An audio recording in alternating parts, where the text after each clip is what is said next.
Bien-aimés dans le Seigneur, que la grâce de Dieu soit sur votre vie ce matin. Votre serviteur, le modérateur David Abraham.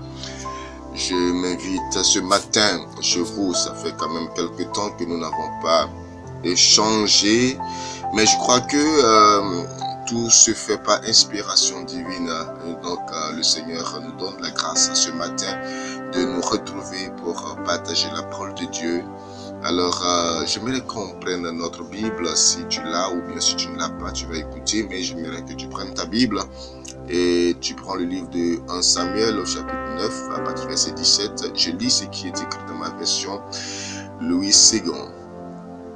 Lorsque Samuel eut aperçu Saül, l'Éternel lui dit, « Voici l'homme dont je t'ai parlé, c'est lui qui régnera sur mon peuple. » Saül s'approcha de Samuel au milieu de la porte et dit, « Indique-moi, je te prie, où est la maison du voyant. » Samuel répondit à Saül, « C'est moi qui suis le voyant. Monte devant moi au haut lieu et vous mangerez aujourd'hui avec moi. Et je te laisserai partir demain et je te dirai tout ce qui se passe dans ton cœur.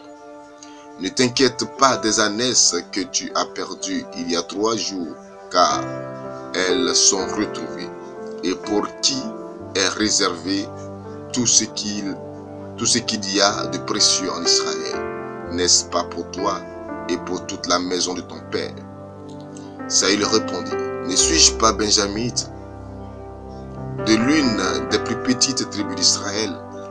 Et ma famille n'est-elle pas la moindre de toutes les familles de la tribu de Benjamin? Pourquoi donc me parles-tu de la sorte? » Samuel prit Saül et son serviteur, les fit entrer dans la maison et leur donna une place à la tête des conviés qui étaient environ 30 hommes. Samuel dit au cuisinier, « Serre la portion que je t'ai donnée en te disant, mets-la à part. » Le cuisinier donna l'épaule et ce qui l'entoure et il la servit à Saül. Et Samuel dit, « Voici ce qui a été réservé, mets-le devant toi et mange, car on l'a gardé pour toi lorsque j'ai convié le peuple. » Ainsi, Saül mangea avec Samuel ce jour-là. Amen.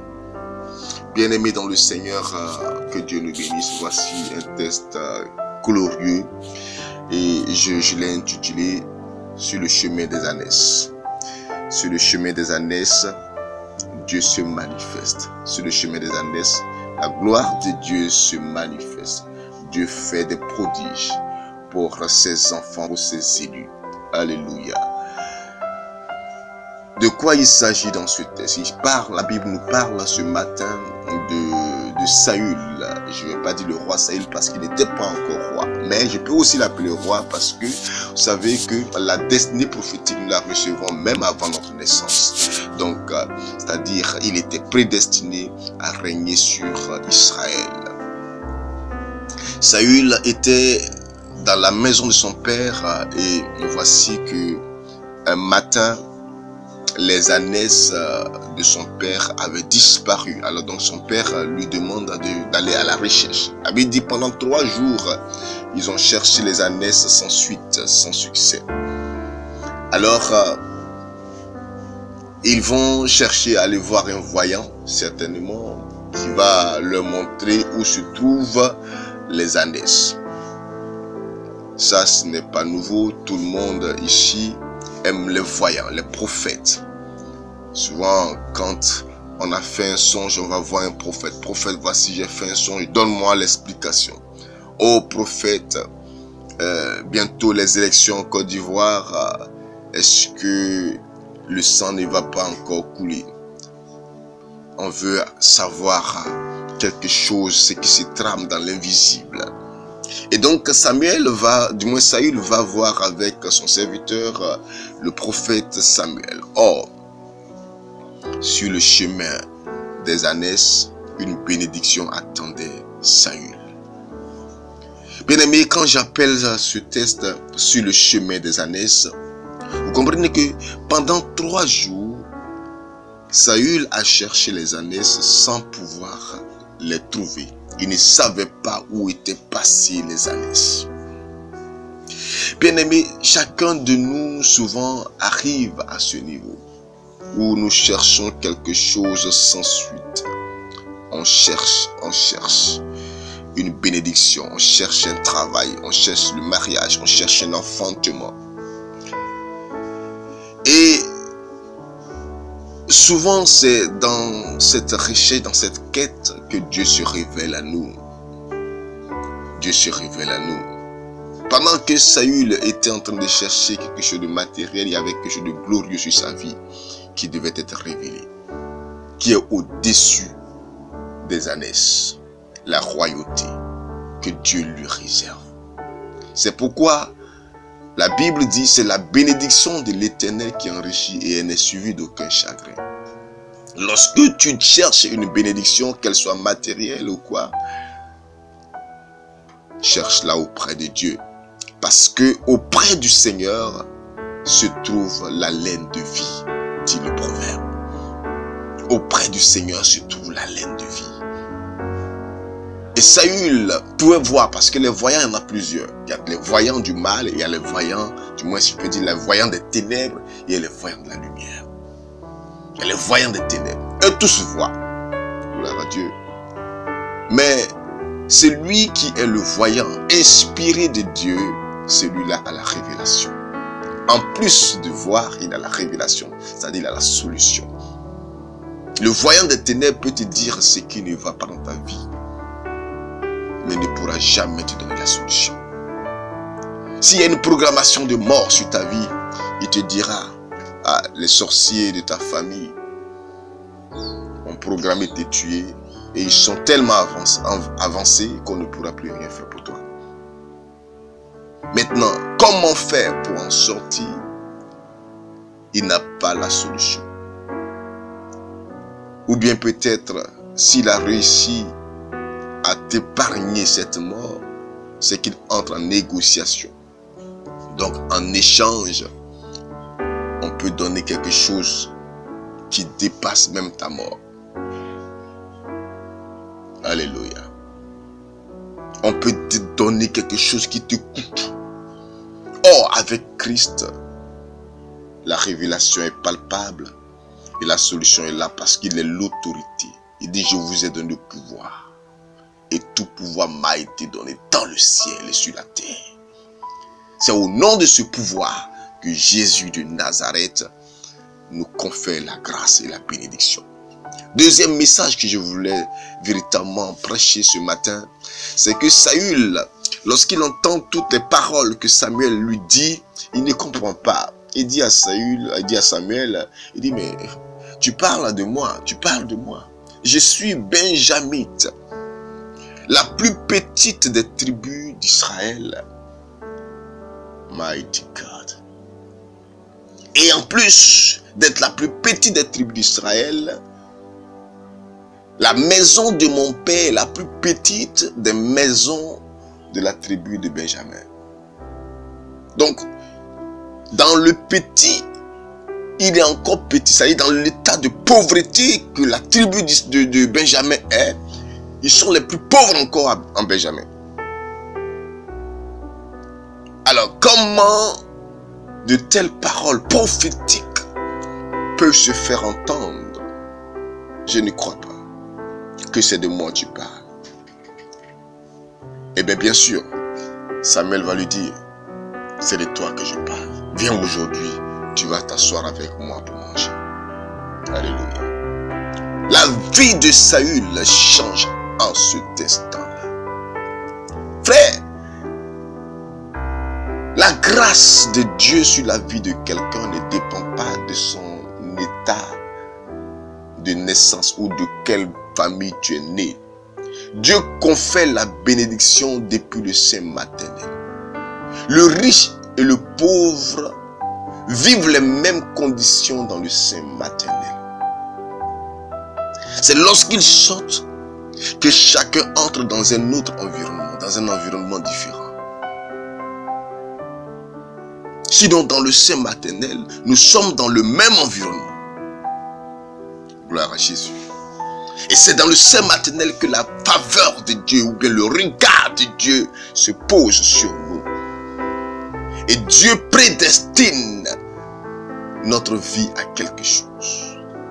Seulement c'est que lorsque nous sortons des entrailles, souvent l'environnement a tendance, non, en réalité l'environnement impacte notre vie, soit positivement, soit négativement.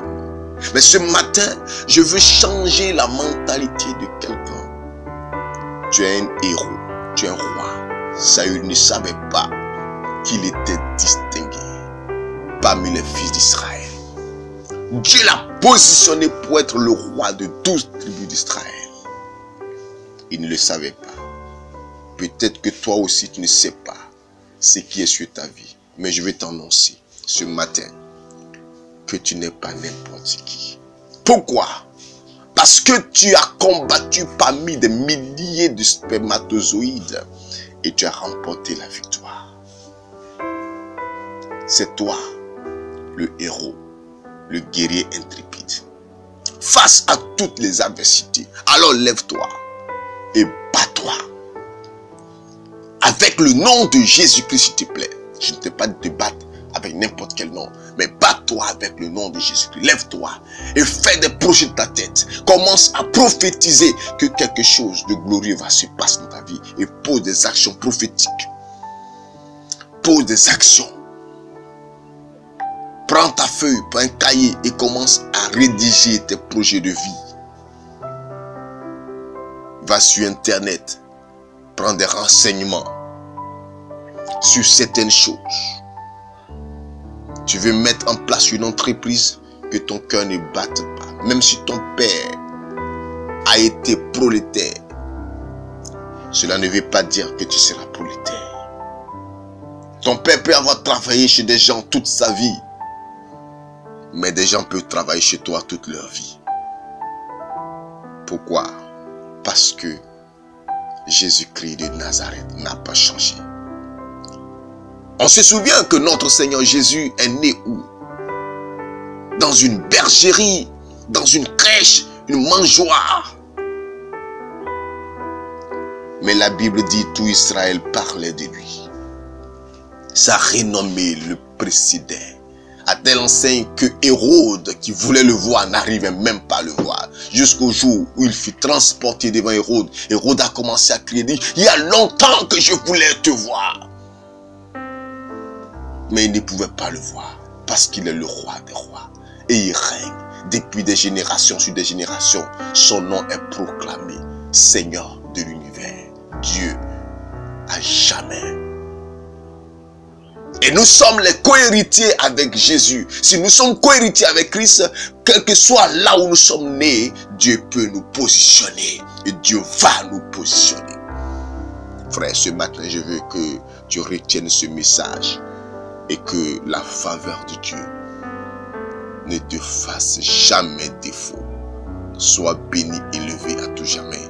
Au nom de Jésus-Christ de Nazareth. Amen. Seigneur notre Dieu, Père, nous te bénissons et nous te rendons grâce. Merci Jésus de Nazareth, Père, pour, oh Dieu, ce message de ce matin. Je prie que la faveur de Dieu soit sur chacun d'entre nous. Que Dieu, Père, tes enfants qui écoutent cet enseignement, Papa, soient bénis au nom de Jésus-Christ. Et que Dieu te puisse à tous égards, oh Dieu, tout ce qu'ils vont faire en ce jour, en sortant de leur maison, que Dieu te les accompagne. Que tu leur donnes, oh Dieu, Père, de réussir en toutes choses pour la gloire de Jésus-Christ de Nazareth. Amen. Je profite pour vous inviter ce vendredi au cri de Jéricho, acte 4. Ça se passera le vendredi à partir de 20h. Nous nous retrouverons